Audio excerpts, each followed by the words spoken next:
بسم اللہ الرحمن الرحیم۔ السلام علیکم ورحمۃ اللہ وبرکاتہ۔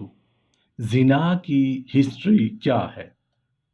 حضرت آدم علیہ السلام کی وہ اولاد جو ایک ہی وقت میں پیدا ہوتی، ان میں سے ایک میدان میں رہتی اور دوسری پہاڑوں پر رہتی۔ پہاڑوں پر رہنے والے مرد خوبصورت ہوتے اور عورتیں بدصورت، اور میدان میں رہنے والی عورتیں خوبصورت اور مرد بدصورت ہوا کرتے تھے۔ ابلیس غلام کی صورت میں میدان میں رہنے والے مردوں میں سے ایک مرد کے پاس آیا اور اس کے ہاں نوکر ہو کر اس کی خدمت کرنے لگا۔ ابلیس نے بانسری کی مثل کوئی چیز بنائی جو چرواہے بجاتے ہیں۔ اس نے اس سے ایسی آواز نکالی کہ لوگوں نے اس طرح کی پہلے کوئی آواز نہ سنی تھی۔ یہ آواز آس پڑوس میں پہنچی اور چنانچہ سب سننے کے لیے اکٹھے ہو گئے اور اسے تہوار بنا لیا۔ سال میں اسے سننے کے لیے ایک مرتبہ لوگ جمع ہو جاتے، عورتیں مردوں کے لیے اور مرد عورتوں کے لیے سنورنے لگے۔ پہاڑ پر رہنے والوں کا ایک مرد میدان والوں کے پاس آیا۔ وہ اس وقت اپنے تہوار میں مشغول تھے۔ اس نے عورتوں اور ان کی خوبصورتی کو دیکھا۔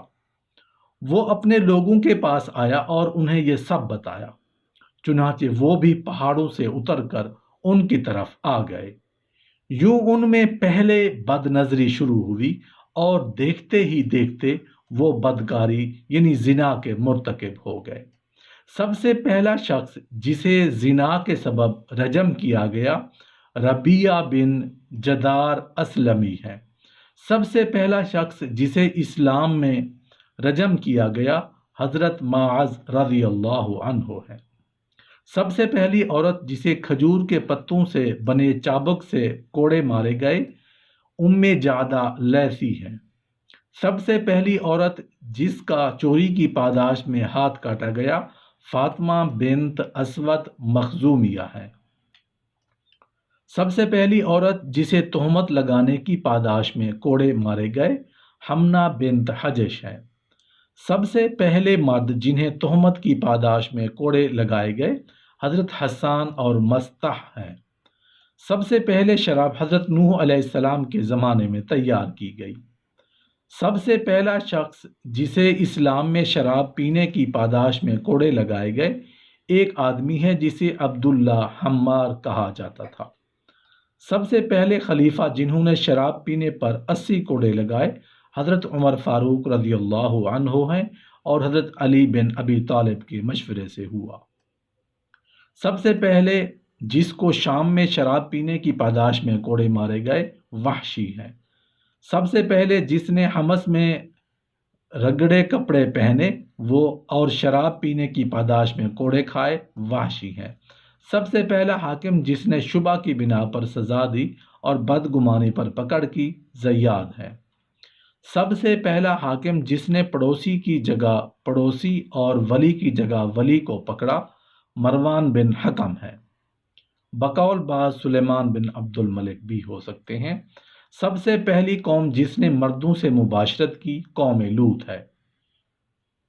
میری دانست میں روایت ہے کہ نبی کریم صلی اللہ علیہ وآلہ وسلم نے فرمایا سب سے پہلے جس نے لواطت کا فعل کیا ابلیس ہے۔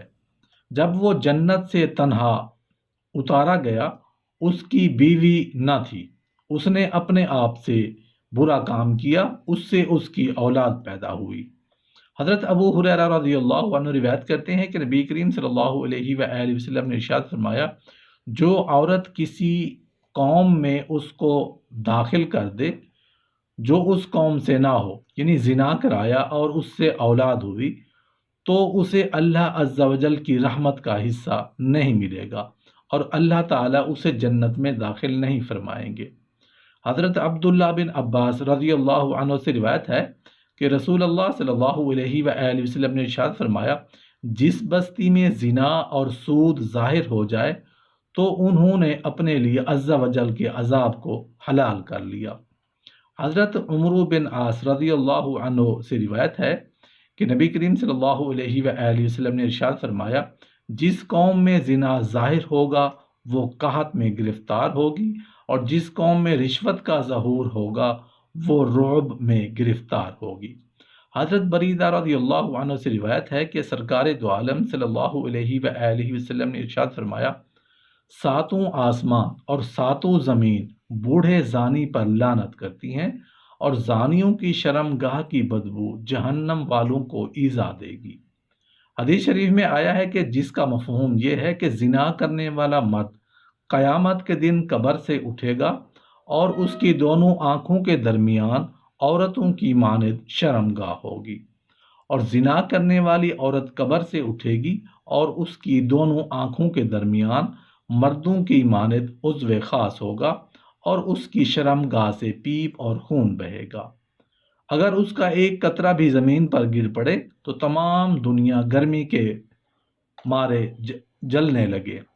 اگر زانیوں کو اس امر یعنی زنا کے گناہ کا احساس ہوتا کہ ان کی وقتی لذت سے کس قدر بڑے شر اور فساد کے دروازے کھلتے ہیں، تو انہیں اس شرمناک جرم کے ارتکاب کی نسبت اپنے وجود کو فنا کر دینا آسان دکھائی دیتا، بالخصوص جب کہ ان کے اس کبھی عمل کا نتیجہ ہے اس بچے کی صورت میں نمودار ہوتا ہے۔ ایک عیاش اور بدمعاش عورت کبھی تو اس کے پنگوڑے میں ہی اس کو گلا گھونٹ دیتی ہے، اور کبھی حالت جنین میں اسقاط کروا کر جان چھڑوا لیتی ہے، اور کبھی اسے وضع حمل کے بعد زندگی کی مشکل اور زمانے کے مصائب جھیلنے کے لیے لاوارث پھینک دیتی ہے۔ اس معصوم کو اپنے ماں معلوم نہیں ہوتی جو اس پر امر مادری نچھاور کرتی، وہ اپنے باپ کو نہیں جانتا جو اس کے سر دشت شفقت رکھتا، اور ایسے اتفاقات زمانہ ایسے شخص کے سپرد کر دیتے ہیں جو اس کی تربیت ایسے دین کے مطابق کرتا ہے جو اس کے ماں باپ کا دین نہیں ہوتا، یا وہ ایسے ہاتھوں میں آ جاتا ہے جن کی تربیت سے وہ اخلاق باختہ بن جاتا ہے، اور ایسا بچہ پورے معاشرے کے لیے ایک ضرر رساں عضو بن کر بہت بڑی مصیبت کا باعث بن جاتا ہے۔ رسول اللہ صلی اللہ علیہ وآلہ وسلم کے فرمان مبارک ہے کہ ایک زانی اپنے اہل و عیال اور بیٹیوں کے لیے برا نمونہ ہے۔ ایسا انسان نہ اپنی نسل کی پرواہ کرتا ہے اور نہ اپنی عزت کی، کیونکہ خواہش نفسانی کا نشہ اس پر سوار ہوتا ہے۔ انسانوں کا ایسا گروہ جنگلی گدھوں، بندروں اور حیوانات کے مرتبے سے بھی گر جاتا ہے، جو اپنی انات یعنی عورتوں پر حملے کرتے ہیں۔